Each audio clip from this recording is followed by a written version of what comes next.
Assalamualaikum warahmatullahi wabarakatuh. Bagaimana kabarnya anak-anak semuanya? Bapak berharap semuanya dalam keadaan baik-baik saja dan semuanya dalam lindungan Allah Subhanahu wa taala. Hari ini kita akan mempelajari meniti hidup dengan kemuliaan seperti pada pertemuan yang lalu. Akan tetapi kita tujuannya berbeda. Tapi sebelum beranjak ke situ, marilah kita berdoa dulu agar apa yang kita pelajari hari ini bisa bermanfaat. Marilah kita berdoa bersama-sama. Raditu billahi rabba wa bil islami dina wa bi Muhammadin nabiyyu wa rasulah. Rabbi shrah li sadri wa yassir li amri wahlul 'uqdatam min lisani yafqahu qawli. Rabbi zidni ilma warzuqni fahma. Amin, amin, amin ya rabbal alamin. Hari ini kita masih pada bab atau materi meniti hidup dengan kemuliaan. Pada pembelajaran kali ini kita mempunyai beberapa tujuan. Yang pertama adalah terbiasa membaca Al-Quran dengan meyakini bahwa kontrol diri atau mujahadah an-nafas, prasangka baik atau husnudzon, dan persaudaraan atau ukhuwah adalah perintah dari agama kita, yaitu perintah dari Allah Subhanahu wa taala. Yang nomor 2, menunjukkan perilaku kontrol diri, prasangka baik, dan persaudaraan sebagai implementasi perintah Quran surat Al-Hujurat ayat 10 dan 12. Ketika kita bisa menganalisis Quran surat Al-Hujurat ayat 10 dan 12, serta kita juga bisa menganalisis hadis yang terkait dengan ayat tersebut. Yang keempat, kita bisa membaca surat Al-Hujurat ayat 10 dan 12 dengan kaidah tajwid dan makhorijub yang benar. Yang terakhir, kita bisa mendemonstrasikan hafalan surat Quran Al-Hujurat ayat 10 dan 12 dengan fasih dan lancar. Baiklah anak-anak, hari ini kita masih pada Quran surat Al-Hujurat ayat 10 dan 12. Tetapi hari ini kita spesifik membahas Quran surat Al-Hujurat yang ayat 12.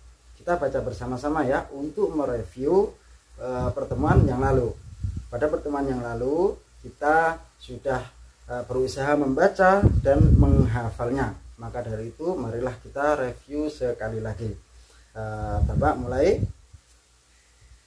A'udzu billahi minasy syaithanir rajim. Bismillahirrahmanirrahim. Ya ayyuhalladzina amanu ijtanibu katsiran minadh-dhanni inna ba'dadh-dhanni ithmun wa la tajassasu wa la yaghtab ba'dukum ba'dha ayuhibbu ahadukum an ya'kula lahma akhihi maytan fakarihtumuh wattaqullah innallaha tawwabur rahim. Kurang lebih seperti itu. Kemudian kita terjemahkan bersama-sama. Quran surat Al-Hujurat ayat 12 ini mempunyai arti, yaitu wahai orang-orang yang beriman, jauhilah banyak dari prasangka. Sesungguhnya sebagian prasangka itu adalah dosa. Dan janganlah kamu mencari-cari kesalahan orang lain, dan janganlah ada di antara kamu yang menggunjing sebagian yang lain.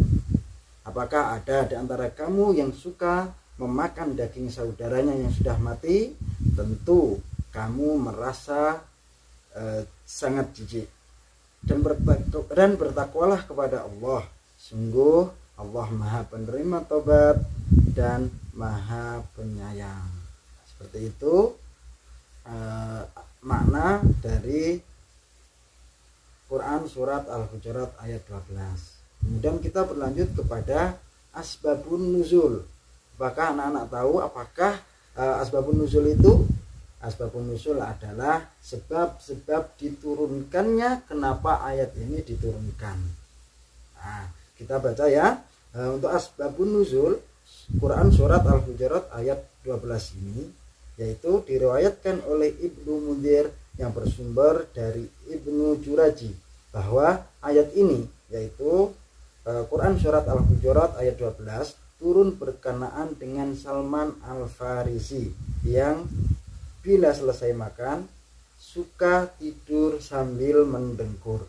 Pada waktu itu ada orang yang menggunjing perbuatannya, maka turunlah ayat ini, yaitu Quran surat Al-Hujurat ayat 12 yang melarang seseorang mengumpat dan menceritakan aib kepada orang lain.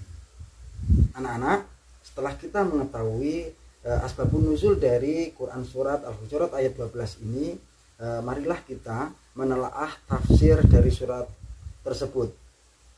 Dalam Quran surat Al-Hujurat ayat 12 tersebut terkandung larangan untuk berprasangka buruk, yaitu larangan untuk bersuudzon kepada orang lain, berbuat tajassus dan ghibah. Tajassus yaitu mencari-cari kesalahan orang lain, dan ghibah berarti menggunjing orang lain. Prasangka buruk dilarang karena prasangka buruk adalah suatu sikap atau budi pekerti yang tidak berdasar pada fakta yang tepat. Seperti tidak bijak ketika membaca berita di media yang memberitakan kejelekan orang lain. Padahal kita diingatkan untuk menjauhi prasangka buruk dan mencari-cari kesalahan orang lain. Sebaliknya, kita diperintahkan untuk menyibukkan dengan mencari kesalahan dan keburukan diri kita sendiri agar kita dapat berintrospeksi terhadap kekurangan kita sendiri. Tentu saja agar kita memperbaiki kekurangan dan kesalahan kita saat kita mengintrospeksi diri kita sendiri. Pada hadis Nabi juga disebutkan, yaitu yang diriwayatkan oleh Bukhari. Anil A'roji qala Abu Hurairah ya'thur anin Nabi sallallahu alaihi wasallam qala iyyakum wadhanna fa inna dhanna akdzabul hadithi wa la tajassasu wa la tabaghudhu wa kunu ikhwana. Yang artinya kurang lebih seperti ini. Dari Al-A'raj, ia berkata, Abu Hurairah berkata, satu warisan dari Nabi Muhammad SAW. Beliau bersabda, jauhilah oleh kalian prasangka, sebab prasangka itu adalah ungkapan yang paling dusta, dan janganlah kalian mencari-cari aib orang lain. Jangan pula saling menebar kebencian, dan jadilah kalian orang-orang yang bersaudara. Selanjutnya Rasulullah SAW menjelaskan apa itu ghibah, sebagaimana tercantum dalam hadis berikut ini.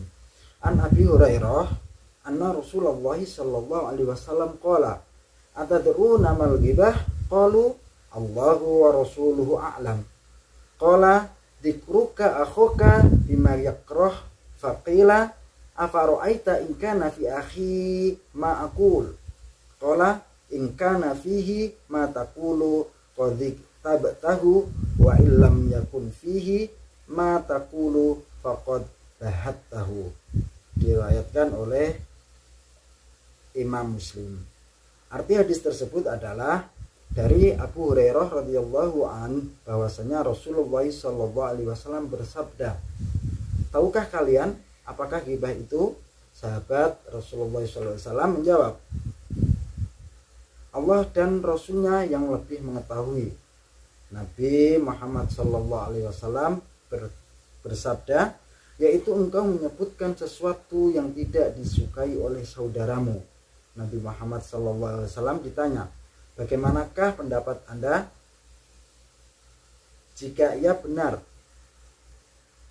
apa adanya? Nabi Muhammad SAW menjawab, kalau memang sebenarnya begitu, berarti engkau telah menggibahinya. Tetapi jika apa yang kau sebutkan tidak benar, maka berarti engkau telah berdusta kepadanya. Kemudian pada pembahasan kali ini kita juga akan membahas tajwid tentang Quran surat Al-Hujurat ayat 12 ini. Perhatikan tabel berikut ini. Nah, di situ ada lafadz alladzina, yaitu hukum bacaannya adalah matobi'i. Alasannya karena harokat kasroh diikuti ya sukun. Kemudian yang nomor 2, amanujtanibu, hukum bacaannya adalah qalqalah sugro. Alasannya adalah karena ada huruf jim berharokat sukun. Yang nomor 3, ismu wala, yaitu hukum bacaannya adalah idgham bi gunnah.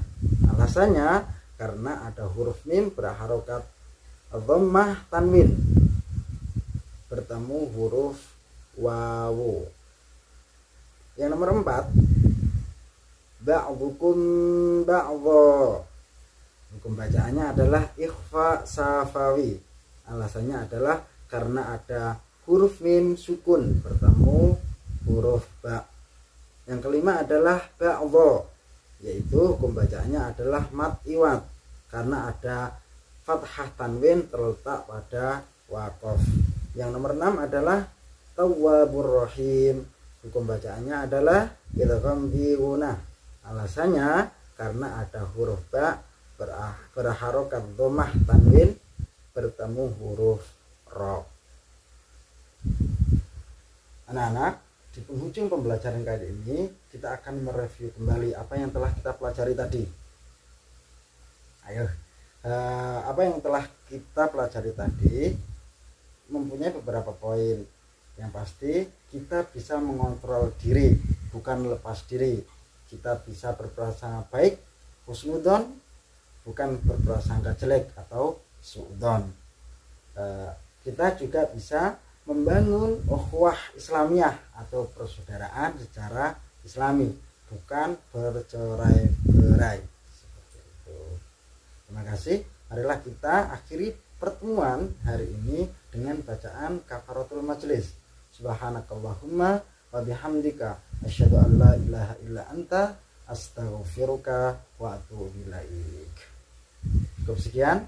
Wassalamualaikum warahmatullahi wabarakatuh.